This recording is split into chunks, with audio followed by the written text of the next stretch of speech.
현대차 2025년 2분기 실적 바로 한번 보죠. 영업이익이 3조 6,016억 원. 이게 작년 같은 기간보다 한 15.8% 줄어든 수치예요. 네, 맞아요. 15.8%면 꽤 큰 폭이죠. 그쵸? 이 숫자만 딱 보면 좀 아쉬운데 싶을 수 있거든요. 근데 또 판매량을 보면 얘기가 완전 달라져요. 글로벌 판매량이 106만 6천 대. 이게 2020년 이후로 분기 최고 기록이랍니다. 와, 판매량은 정말 대단하네요. 특히 하이브리드하고 제네시스, 이 두 개 합친 판매 비중이 사상 처음으로 21.3%를 넘었어요. 정말 대단하죠. 판매량은 최고치, 하이브리드, 제네시스 비중 신기록. 네, 그건 알겠습니다. 근데요, 영업이익이 16% 가까이 급감한 건 이건 좀 심각하게 봐야 하는 거 아닌가요? 그 부분은 그쵸. 특히 미국 관세 영향만 해도 8,282억 원이에요. 이번 분기 이익 감소분의 상당 부분을 이게 차지하는 거죠. 게다가 하반기에는 이 영향이 더 커질 수도 있다, 이런 얘기까지 나오고 있고요. 관세 부담이 크긴 컸네요. 네, 그리고 또 있어요. 차 더 팔려고 쓴 인센티브, 그러니까 판매 촉진 비용 부담도 작년보다 5,356억 원이나 늘었어요. 이게 매출은 한 7.3% 늘었는데 이익은 15.8%나 줄었다. 이건 수익성이 나빠지고 있다는 명확한 신호라고 봐야죠. 네, 관세랑 인센티브 부담, 이게 발목을 잡은 건 맞는 것 같아요. 그래도요, 하이브리드 모델 판매량이 역대 최대로 약 17만 대, 전체 판매에서 15.8%를 차지했다는 건 정말 대단한 성과 아닌가요? 하이브리드 판매는 확실히 눈에 띄죠. 그쵸.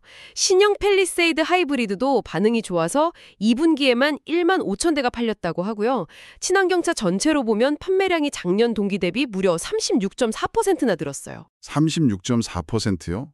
엄청나네요. 네, 특히 좀 까다롭다는 미국하고 유럽 시장에서 친환경차가 잘 팔리고 있다는 점, 그리고 수익성 좋은 SUV 판매 비중도 여전히 60.5%로 아주 탄탄하다는 점, 이런 건 긍정적으로 봐야죠. 근데 그 하이브리드의 약진이요, 어쩌면 전기차로의 전환이 생각보다 더디다는, 그런 반증일 수도 있다는 점은 생각해 봐야 합니다.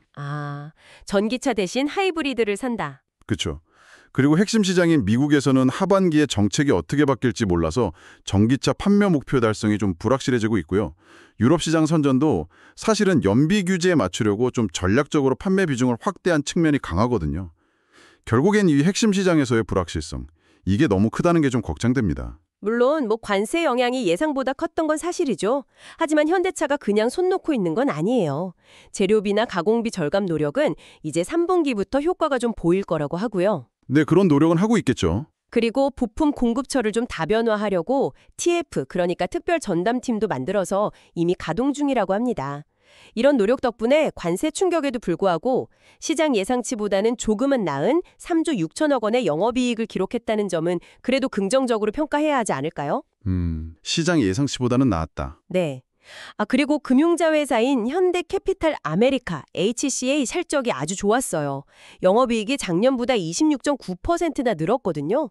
이것도 좀 힘이 됐고요. 하지만 그 부품 소싱 다변화라는 거요, 그거 검토해야 할 부품만 200개가 넘는다고 합니다. 이게 당장 무슨 큰 효과를 기대하긴 어렵고 시간이 꽤 필요한 문제라는 거죠. 단기 효과는 좀 어렵다. 네, 그리고 현대차가 경쟁사 가격을 따라가는 패스트 팔로워 전략을 쓰잖아요. 이게 관세 부담을 그대로 떠안거나 아니면 가격을 못 올리니까 수익성을 더 희생해야 할 수도 있다는 그런 딜레마가 있어요. 가격 정책도 쉽지 않겠네요. 그렇죠. 수출 가격, 그 FOB 가격을 낮추는 것도 기업 내두 거래 가격 문제, 이전 가격 이슈 때문에 쉽지 않다고 하고요. 하반기 관세 영향은 2분기보다 더 클 수 있다고 하는데 딱히 뾰족한 단기 해결책이 잘 안 보인다는 점, 이게 좀 불안합니다. 2025년 연간 실적 목표치를 일단 유지한다고 발표했는데 이것도 어떻게 보면 그만큼 불확실성이 크다는 걸 보여주는 걸 수도 있고요. 그럼에도 불구하고요. 좀 긍정적인 부분을 보자면 금융 부문 빼고 회사가 바로 쓸 수 있는 순현금이 14조 1천억 원이나 있다는 점이에요. 이건 상당한 안전판 역할을 해줄 수 있지 않을까요? 현금은 많네요. 14조면? 네, 그리고 주주가치 제고 약속대로 2분기에도 주당 2,500원씩 분기 배당을 실시합니다. 배당 기준일이 8월 31일이고 지급일은 9월 30일이고요. 이런 걸 보면 어려운 상황 속에서도 회사의 기본 체력은 튼튼하다 이렇게 볼 수 있지 않을까요? 배당은 뭐 이미 발표된 계획대로 그냥 이행하는 것일 뿐이고요. 그게 새로운 건 아니죠. 오히려 미래 위험에 대비한 여유 자금, 그러니까 판매 보증 충당금에 대해서는 현재로서는 추가로 적립할 여력, 즉 버퍼가 없다고 딱 선을 그었어요. 아, 충당금 버퍼가 없다? 네, 이게 어떻게 보면 생각보다 미래 위험에 대한 완충 장치가 넉넉하지 않을 수 있다는 신호일 수도 있습니다. 그리고 현대캐피탈 아메리카 실적은 좋았지만 정작 현대캐피탈 본사 영업이익은 오히려 4.6% 감소했어요.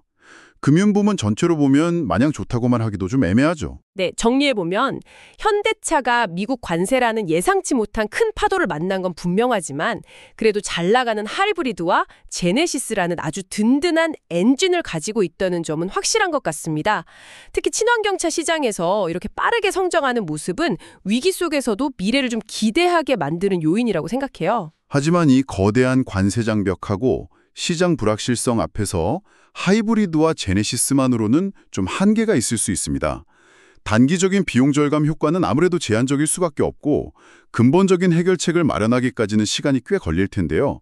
결국 현대차가 이 어려운 시기를 어떻게 헤쳐나갈지는 우리가 계속 좀 지켜봐야 할 것 같습니다. 시청자 여러분께서는 어떻게 생각하시나요?